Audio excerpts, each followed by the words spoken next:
We came to Canada from Scotland in 91, my wife and my 4 children. We thought coming to Canada that it's the same language, it's similar cultures, but when we arrived here, it was basically like landing on the moon. So it was like everything, it was not the same culture. We couldn't even be understood with our strong Scottish accent. So many times I found myself stuck for what to say, because once you say your best English, there's nothing left. So anyway, so when we came to Canada, God had called me in particular to pray for a city. In the city, it was Kelowna. But after 5 years of praying for Kelowna, I ended up in a really, really dark place, and I actually feared that I would lose my mind, and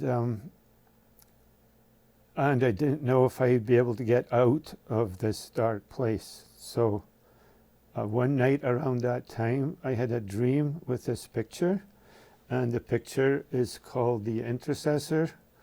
And I thought, you know what? I'm going to paint this to give people hope that are in a dark place, that there is a way out. There's a way out for them.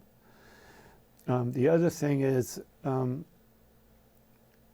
I want my grandchildren to hear my story. It's unlikely they're going to ask me, and it's unlikely that I'm going to have the opportunity to spend time with them one-on-one to tell them. So I wanted to put on record my story so they can know their grandpa as they and if they want, if they want. I want to talk about God's goodness, His love, and His mercy, and His kindness. I believe God has been so misrepresented in our cultures, even in our church cultures. I think there's a lot of misrepresentation. Not that I can fix that, but I also want to share a little bit about the value of brokenness. It's something that's beautiful in God's sight, but it's not something we run to or even choose to.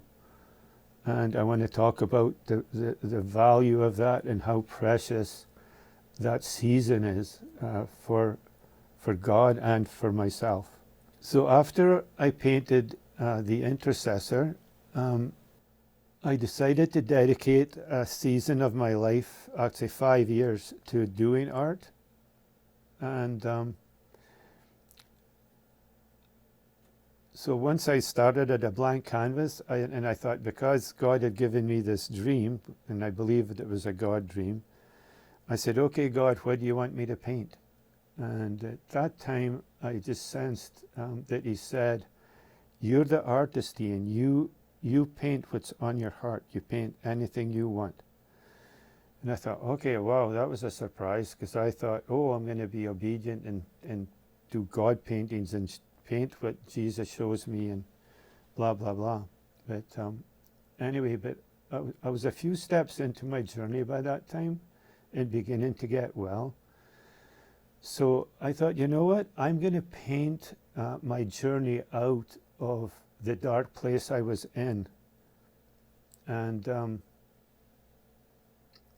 it's almost, if you look at my art, it's almost like an AA program, like they have 10 steps, and I've got 6 right now.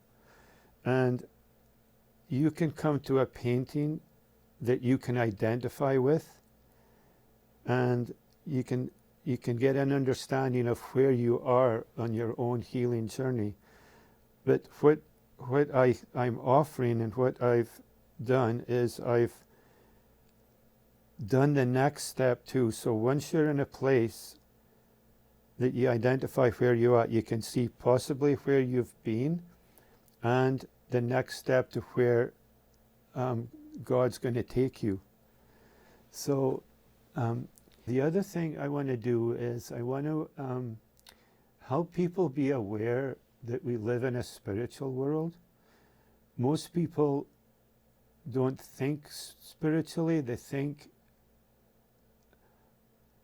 like on what they can see, what they can touch, the situations around them, but they actually don't even know that there's a dark spiritual force and a good spiritual force out there.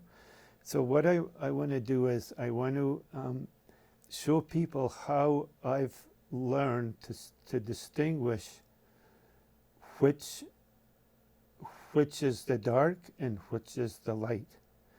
So, and I want to identify the character of each so that people can become aware of just how they're responding and basically the spirit behind what they're doing. So, yeah, not an easy task, but if you're still there and you're still willing to follow me along on my journey, thank you, and I look forward to spending more time with you.